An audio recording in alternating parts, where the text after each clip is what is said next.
Jordan Sparks. Yes. Battlefield, the Yes. catchy single, and the album is out now. Thank you. Yes. Congratulations on the single success thus far. Thank you so much. And this record's really great. And the second half, it seems like you got to help co-write a lot of the songs. I did, and I had so much fun doing it. Writing is really therapeutic, I'm finding out. I've always loved to write. Ever since I was like in the 4th grade, I've written poetry, and I've loved words and language arts and everything. Everybody else in my family thinks I'm crazy, but it was my favorite thing to do. And then it wasn't until I was a little bit older that I realized you just put music to it and switch things around a little bit, you have a song. And I didn't have very much time to write on the first album. I wrote on 3 songs on that album, and then, you know, I just hit the ground running recording at the beginning of this year and just started writing and writing and writing, and it was so fun, and I'm so glad you're enjoying them. No, of course. Yeah, all the idols seem to say that like the first album is always the crazy rush. You're on tour at the same time when you're recording, and then the second one is when you really get to kind of spread your wings and really make a true artistic statement. Is that similar to your experience? Yeah, I think I would have to agree with that. I mean, with, you know, being on American Idol, you win and then you go on the tour and you're kind of out of the spotlight, I guess you would say. You do the tour and it's a little low-key, and you know, your fans who voted for you want your music. They're like, where's the music we voted for? Hello. And you're just like, okay, got to put it together. So you're trying to record as well as keeping your voice safe on tour. And then literally, I think it was September 23rd we finished the tour, and I had until like 2nd week of October to finish it, and I was just like But I'm really proud of the first album and how it turned out, actually. I had no idea my singles were going to be that way and that my album would do as well as it did, so thank you guys. Yay. Whichever one I'm looking at. Thank you. So I was just saying to you before, Was I the Only One's my favorite song on the new record? Yes. Do you have a favorite song? I do. Of course, all the ones that I wrote definitely have a special spot in my heart because I went to a place where they came from. And obviously I love all the songs or else they wouldn't be on the record. But there's a song on there, also one that I co-wrote called Faith, that I just feel is kind of a message that a lot of people need to hear. There's a lot of hopelessness around, and there's a lot of people who are very discouraged, and the song is just like, have a little faith, it'll be okay. And I love this song because it's just really simple. It's piano, and it's my voice, and like nothing's really just crazy. There's no auto-tune or anything. It's just like, there it is. And I was so emotional and crying when I recorded that song, and I think people can hear that when they hear the song. Talk about the tour. You're on tour with the Jonas Brothers right now. Yes. That's got to be insane. How's it going? It's going really, really well. I didn't think I'd be prepared for Jonas Mania, but it's actually okay. I mean, actually getting to see it in person is really cool, because you see it on TV and you're like, yeah, that doesn't happen, and it totally does. They are just screaming and dedicated and awake for 24 hours and like all this crazy stuff. And I think the best thing is being able to go into the arena, and from the time they walk in to the time we're finished, they are just excited and screaming the whole entire time. And for me, I'm sponsored by Mike and Ike's on the tour, and they support Alex's Lemonade Stand Foundation, which goes to fight childhood cancer, which cancer has been a big part of my life for the past couple of years, and so that was a big thing for me. But the great thing about it is I just give away a box of candy, and they can learn about it, which is great. And I have so much fun just seeing the fans, and they dress up. They've got Peter Pan and Tinkerbell and Wendy's and just all these different crazy things, and it's amazing to see. Yeah, I'm so in love with them, so in love. Well, are they supportive of you? Like, I would think maybe if there was like a girl on the docket, you know, with it, they'd be a little like, I don't know if this Jordan's getting a little close to Joe. I was actually a little scared about that. I was like, well, since they are very dedicated and intense fans, you know, those hate letters and death threats and all that stuff for getting too close, I totally thought that I would get some of those. But so far it's been really good. Like, I come out and I get a really great response, which is really awesome. Yeah, definitely. Actually, so we're talking in the morning meeting this morning. The Jonas Brothers, when they do a sound check, apparently Joe gets dressed up in crazy outfits.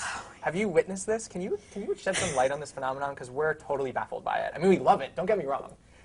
We're loving the crazy outfits. I have witnessed it. Don't know where it came from, because like he just started that maybe a couple days ago, a week ago. Okay, yeah. And I think the first time he's like, you have to check out my outfit. You got to be sure you watch the sound check. And I'm like, okay. And I walk out there, and he has these shorts on and these high top shoes, these long socks, and the fanny pack and the hat. And I was like, what are you doing? It was so awesome. I have a picture. I can show you. Please. And then it was like he dressed up as the Fruit of the Loom grape. which was really awesome, and then the 3 little pigs. Where does he get these costumes from? I have no idea. I want to know where he gets them, because I'm like, that grape costume was awesome. I felt really uncomfortable because they were like, hey, go feel his grapes. I was like, no thanks. Wow. Well, he had a ton of them on him. No, I know, but yeah, that sounds bad. Yeah, I was like, it just hit me for a second, and I was like, oh, okay, got it, whatever. Do you have any inside jokes with the Joe Bros? Well, my dog doesn't like Joe very much. Okay. Which is really funny because he tries so hard and she just doesn't like him. It's the cutest thing. And I think, okay, what happened? I was standing right behind Joe, and Joe went down on the floor and was like, come here, Maggie, come here. And she looked at him and was like running towards him, and then went right around him to me, and I was like, sorry. It was really funny, but it's cool to be able to get to know them on a personal level, because I've known them for about 2.5 years, and it's been collectively as a group, like the Jonas Brothers, like, hi. As one, yes, that's sort of a big, yes. And Kevin got engaged recently. Do you know the fiance? Have you met her? I do. She's very, very sweet. Oh, that's good. Danny, good to hear. she's adorable. And I think we've seen her like around. She'll like come out for a couple of the shows and stuff, and it's so sweet. Like, you can just really tell that they're really in love, and that it's like, it's so amazing. But then I think about it and I'm like, that's like 2 years away from me. Like, he's 21 and I'm like, oh, I don't know. But everybody's different. But I can't speak for myself then, in the future. Yes, yeah, but, who knows what'll come. Yeah, but it was just really crazy, but I'm very, very happy for them. You got to get invited to the wedding, and you got to sneak some Blackberry. I can be the wedding singer. Wedding singer.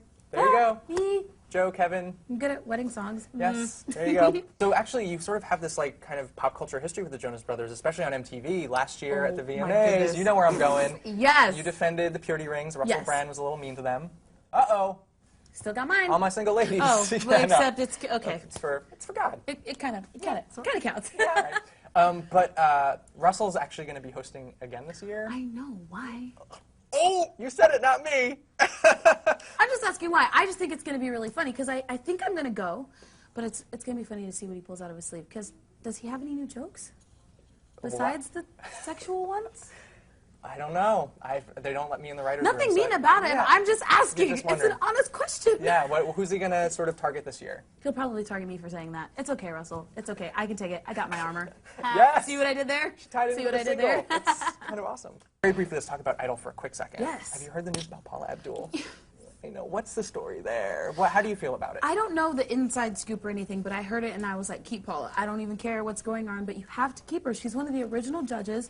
And since I was a contestant, like knowing all the stress and what you deal with mentally, like Paula was always the one to soften the blow, and she always came by after the show like, you guys did a great job, don't let Simon get to you, all that good stuff. And if she's not there, I think for the contestants, it'll be a lot more stressful than usual. So from my point of view, for anybody who's going to be on it, they need Paula there. And plus, I mean, she's the original one. I mean, she's the original one, and she's so sweet. And a lot of people tune in to watch and see what she's going to say and how she's going to act and what she's wearing and all those different things. And I love Paula. I think she's completely awesome. And I actually think that the public should vote for Paula to stay. 1-866-IDOLS O Paula. Oh, yeah. O-P? I don't know. Yeah, definitely. I know, we're rooting for her too. We love Paula. She's just so great. I mean, fingers crossed. They're still negotiating. Fingers crossed. Paula, I love you. Yes. I love you, and you should stay.